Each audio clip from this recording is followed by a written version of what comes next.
तो इस वीडियो के अंदर मैं आपको इस प्लांट की हार्ड प्रूनिंग और रिपोर्टिंग का प्रोसेस आपको दिखाने वाला हूं और इसमें कैसे फर्टिलाइजर हम देंगे और कैसे इनकी केयर करेंगे, पूरा प्रोसेस आपको बताने वाला हूं। जिसके बाद आपके प्लांट पे भी ढेरों फ्लावरिंग होने लगेगी और बहुत ही ज्यादा बुशी हो जाएगा आपका प्लांट। तो वीडियो को आपको अंत तक देखना है ताकि सारी डिटेल आपको मिल सके। तो ये आप देख सकते हैं, ये है मेरा 2 साल पुराना बेला का प्लांट और ये 12 इंच के पॉट में लगा हुआ है और इसने काफी सारी फ्लावरिंग की। उसके बाद अब इस पे फ्लावरिंग नहीं हो रही है क्योंकि ये पूरी तरह से इसको जितने न्यूट्रिशन चाहिए था इसने गमले के साइज के अकॉर्डिंग ले चुका है। अब इसको हम जब भी किसी भी प्लांट को किसी पॉट में लगाते हैं तो हमें उसको रिपोर्ट करने की जरूरत पड़ती है, उसको हार्ड प्रूनिंग करने की जरूरत पड़ती है। तो सबसे पहले तो जब भी आपका प्लांट इस तरह से ग्रोथ लेना बंद कर दे तो आपको इस प्लांट की हार्ड प्रूनिंग करनी होगी। अब हार्ड प्रूनिंग करने का जो टाइम होता है वो आप बारिश के मौसम में करिए या मार्च के बाद आप कर सकते हैं। तो आप इस टाइम बारिश के मौसम में बहुत ही अच्छे से इनकी हार्ड प्रूनिंग कर सकते हैं। हार्ड प्रूनिंग में आपको इनकी जितनी भी मोटी ब्रांचेस हैं वहां तक आपको कटिंग करना होता है। तो कुछ इस तरह से, जैसे मैं आपको कटिंग करके दिखा रहा हूँ, आपको कुछ इसी तरह से हार्ड प्रून कर लेना है इसको। तो आप देख सकते हैं कुछ इस तरह से आपको बेला के प्लांट को हार्ड प्रून करना है, जिसमें मोटी मोटी ब्रांचेस को छोड़ करके जितनी भी पतली ब्रांचेस थी हमने उन सारी ब्रांचेस को कट करके हटा दिया ताकि इनकी जो नई ब्रांच है वो हेल्दी हो और काफी ज्यादा घनी हो।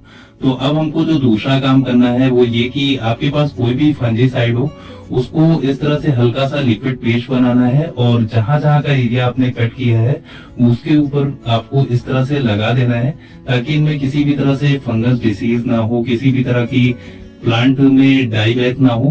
क्योंकि हम जब कभी कभी प्रून करते हैं तो हमारे जो प्लांट है बारिश के मौसम में खराब हो जाते हैं। तो हमारे प्लांट खराब ना हो उसके लिए हमें ये काम जरूर से करना होता है। और अगर आपके पास कोई भी फंजीसाइड नहीं है तो आप उसकी जगह हल्दी पाउडर या सिनेमन पाउडर का भी यूज कर सकते हैं। तो हमने इस प्लांट की हार्ड प्रूनिंग कर ली। अब जो हमें दूसरा काम करना है वो ये कि इस प्लांट की हमें रिपोर्टिंग करनी है और साथ ही साथ इनकी अगर रूट बॉन्डिंग हुई है तो उसको भी हमें सॉल्व करना है ताकि हमारा जो प्लांट है नीचे जड़ों के साथ भी ग्रोथ ले, ताकि हमारे प्लांट पे अच्छी ग्रोथ हो सके। तो हमने मिट्टी को हल्का सा गुड़ाई कर लिया जिससे ये पूरा प्लांट पॉट से बाहर आसानी से निकल जाए।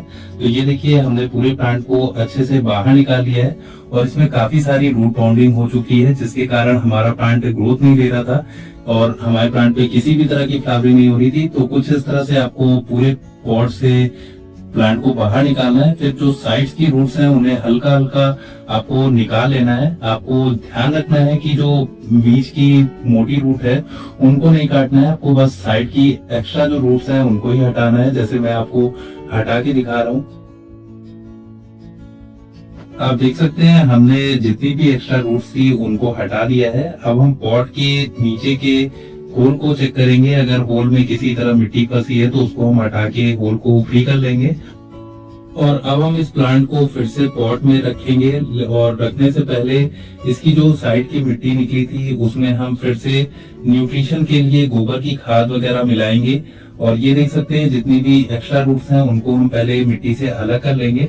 और ये देखिए हमने इसकी मिट्टी को न्यूट्रिशन से भरने के लिए हमने गोबर की खाद लिया है जो कि अच्छे तरीके से डिकम्पोज्ड है, पूरी तरह से सड़ी हुई है। और थोड़ी सी हमने रेत भी ली है। आप कोई भी रेत ले सकते हैं, आपके पास अगर मोटे दाने की है या पतले दाने की है, दोनों ही रेत का यूज कर सकते हैं। तो हम इसमें अब थोड़ा सा इस मिट्टी को मिला लेते हैं, जो हमारी साइड की मिट्टी निकली थी उसके संग हम इनको मिला लेंगे। और ये जो क्वांटिटी है आपको बहुत ज्यादा नहीं लेनी है। रेत हमने 1 मुट्ठी के आसपास ली है, 1 से 2 मुट्ठी आपको लेना है। और इसमें मिट्टी के साथ गोबर की खाद को मिलाना है। गोबर की खाद अंदाजे से आप ले लीजिए, लगभग 2 से 4 मुट्ठी ले लीजिए और इसमें अच्छे से मिला लीजिए। ये 12 इंच का पॉट था हमारा, इसीलिए जितनी भी मिट्टी निकली है उसके संग ये मिलाने के लिए काफी ज्यादा पर्याप्त है।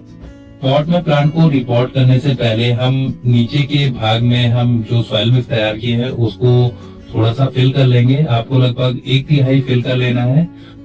और अब हम प्लांट को पॉट में रखने से पहले थोड़ी सी लगभग 1 मुट्ठी के आसपास आपको नीम की खली लेना है और कुछ इस तरह से फैला देना है और फिर उसके बाद अपने प्लांट को इस तरह से रख देना है। फिर उसके बाद अब हम जितनी भी सॉइल मिक्स हमने तैयार की थी अब हम उसको चारों ओर फिलअप कर देंगे और फिर उसके बाद हम अपने प्लांट को पानी दे देंगे। प्लांट को रिपोर्ट करने के बाद आपको पानी ज्यादा से ज्यादा देना है। जैसा कि आप देख सकते हैं हमने बहुत ज्यादा क्वांटिटी में पानी दिया और जो एक्स्ट्रा वाटर था वो आसानी से निकल गया। रिपोर्ट करने के बाद अब हम इस प्लांट को लगभग 2 से 3 दिन के लिए छांव वाली जगह पे रखेंगे। अगर बारिश का मौसम है तो आप इनको डायरेक्ट खुली जगह में रख सकते हैं। 20 दिन बाद आप देख सकते हैं हमारे प्लांट पे बहुत ही अच्छी नई ब्रांचेस आना शुरू हो चुकी हैं और हार्ड होने के बाद जो नई ब्रांचेस आती हैं वो बहुत ही हेल्दी होती हैं और इनमें फ्लावरिंग भी बहुत ही अच्छी होती है। तो आप देख सकते हैं जहां जहां से हमने प्रून किया था हर जगह से इनकी न्यू ब्रांच आना शुरू हो चुकी है। वेला या मोगरा प्लांट एक फ्लावरिंग प्लांट है और फ्लावरिंग प्लांट को सनलाइट की बहुत ही ज्यादा जरूरत होती है। तो मैंने रिपोर्ट करने के लगभग 2 से 3 दिन शेड में रखने के बाद इनको सनलाइट में रख दिया था जिससे इनकी जो ब्रांचेस हैं वो अच्छी और हेल्दी ग्रोथ ले रही हैं। तो आपको भी यही काम करना है। आपको ध्यान रखना है कि पानी की मात्रा बहुत ज्यादा भी मत इसको दीजिए। जब आपको लगे कि इसकी मिट्टी ड्राई दिख रही है तब इसको पानी दीजिए।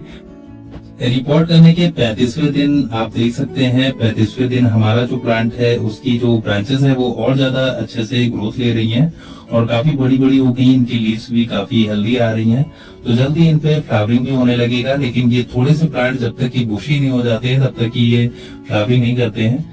तो हमारी जितनी भी ब्रांचेस हैं आप देख सकते हैं हमने प्रून किया था वो बहुत ही अच्छे से ग्रोथ ले रही हैं। तो हम इनको डायरेक्ट सनलाइट वाली जगह पे ही रखेंगे। हो सके अगर आपके एरिया में बहुत ज्यादा गर्मी पड़ रही है तो इनको वाटर शावरिंग करते रहिए। शाम या मॉर्निंग के टाइम में किसी भी एक टाइम आप इनको वाटर शावरिंग कर दीजिए जिससे इनको थोड़ी सी रिलीफ मिलेगा और आपकी प्लांट की ग्रोथ अच्छी रहेगी।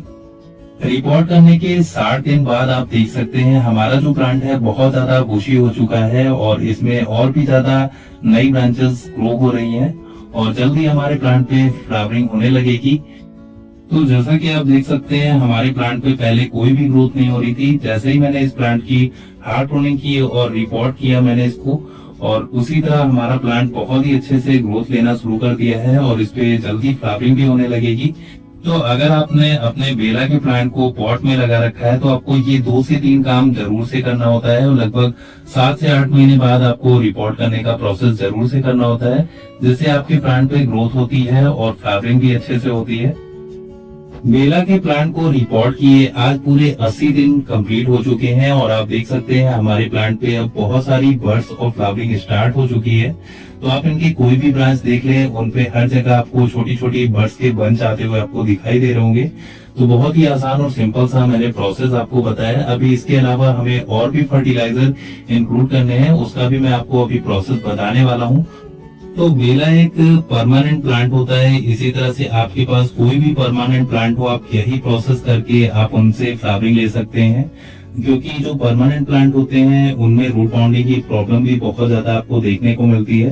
तो लगभग 7 से 8 महीने पे अगर आप इनकी रूट बाउंडिंग की प्रॉब्लम को सॉल्व कर देते हैं तो आपके प्लांट पे हमेशा फ्लावरिंग और इनकी ग्रोथ भी दिखाई देगी। जैसा कि मेरा प्लांट है आप देख सकते हैं कितने सारे इनमें बर्ड्स आना शुरू हो गए हैं। पहले हमारे प्लांट बिल्कुल झाड़ी की तरह था उसमें किसी भी तरह से बर्ड्स नहीं दिख रही थी लेकिन अब हमारा प्लांट जितना ज्यादा बुशी हो रहा है उतना ज्यादा उसमें फ्लावरिंग भी आपको देखने को मिल रही है।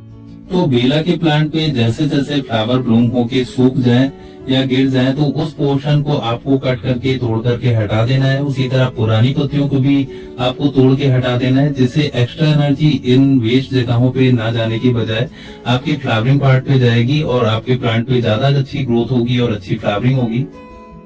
जब आपके प्लांट पे फ्लावरिंग स्टार्ट हो जाए तो आप इन 2 फर्टिलाइजर को और इंक्लूड करिए जिसमें व्हाइट रंग का यूरिया है और जो आप भूरे रंग का देख रहे हैं इसे डीएपी यानी डायमोनियम फॉस्फेट के नाम से जाना जाता है। ये प्लांट के ग्रोथ के लिए बहुत ही अच्छे होते हैं। इनके लगभग 10 से 12 दाने आपको लेने हैं और 15 से 20 दिन पे एक बार आपको प्लांट की मिट्टी में स्टेम से दूरी पे चारों ओर इस तरह से आपको देना है। इसी तरह से आप यूरिया का भी यूज कर सकते हैं। लगभग यूरिया छोटे दाने की है तो आपको लगभग 30 से 40 दाने लेने हैं। कुछ इस तरह से जैसे मैंने स्टेम से दूरी पे डाला इसी तरह से आपको डालना है और उसके बाद आपको इस पॉट में अच्छे से पानी दे देना है। तो ये जो मैंने आपको प्रोसेस बताया है, इस प्रोसेस से आप भी अपने प्लांट को बिल्कुल बुशी कर सकते हैं, उन पे ज्यादा से ज्यादा आप फ्लावर ले सकते हैं। बहुत ही सिंपल सा प्रोसेस मैंने बताया है, आप बहुत ही आसानी से इनको कर सकते हैं जो मैंने प्रोसेस बताया है।